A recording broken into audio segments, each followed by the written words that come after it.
Eva is alive, I felt pressure to go there as quick as I can. I thought that the chance is very small that she will stay alive.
The Austrian team is shocked to find Eva's paraglider still intact and her harness almost completely filled with ice and hailstones.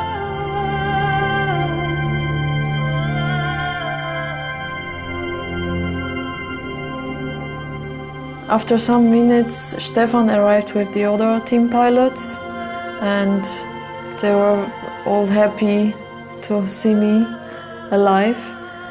And they helped me to go to the car, and Gerald with the other Austrian pilots took my gear. I called up Gottfried to ask him to which hospital we can go. And on the back seat of the car, Eva was checking her GPS, and she mentioned a few times that she was close to 10,000 meters. And he said, "No, I don't believe it."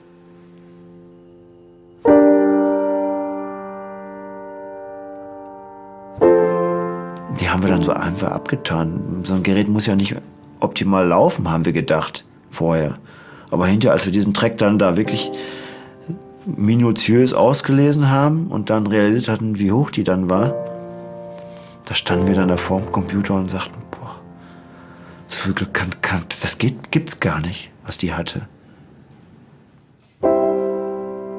I remember that I was not surprised, because I know how quick it worked inside the cloud, and I just remember that I was not surprised of the attitude, but I was, of course, surprised that she's still alive.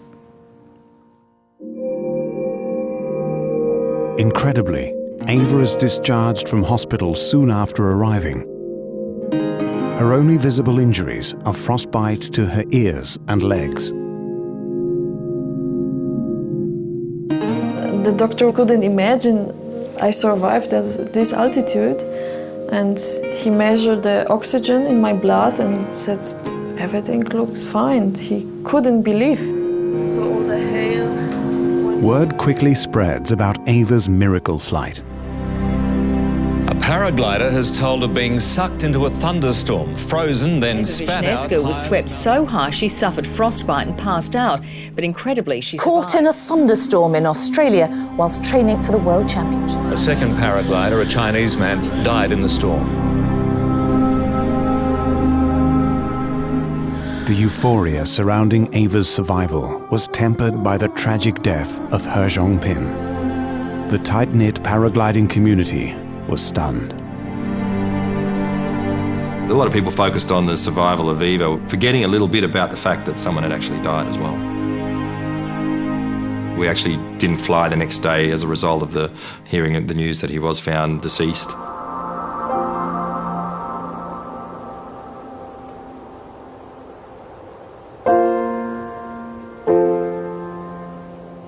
Eva was shocked because at the moment where the track clock was stopped, probably by the lightning, the distance between Eva and this Chinese pilot was only 500 or 600 meters.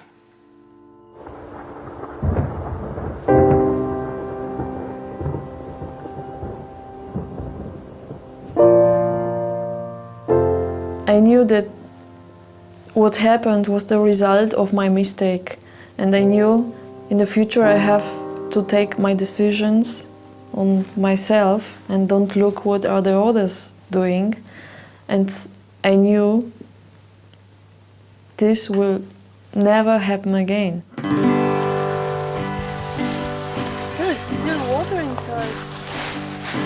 It's an absolutely amazing story, of course, that Eva survived in such an altitude. But for me, it's more interesting how she could land this paraglider, this wing. She was able to fly a very, very heavy wing, and she landed, and I don't know how she made it.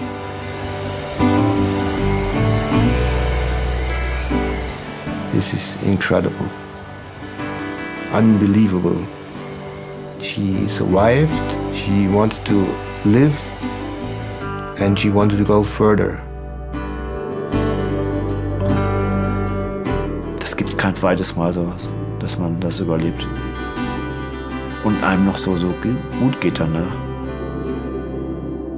Also das war auf jeden Fall ein Wunder.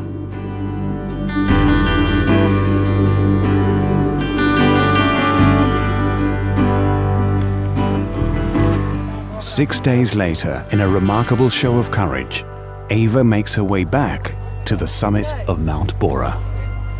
Most people would never fly again after that, and within a week when she was fine, she went out and flew again, which was extremely impressive for everyone to watch. TV crews were there. It was quite a moment actually to watch her take to the skies in the same glider as well, I might add. For us, that was the miracle.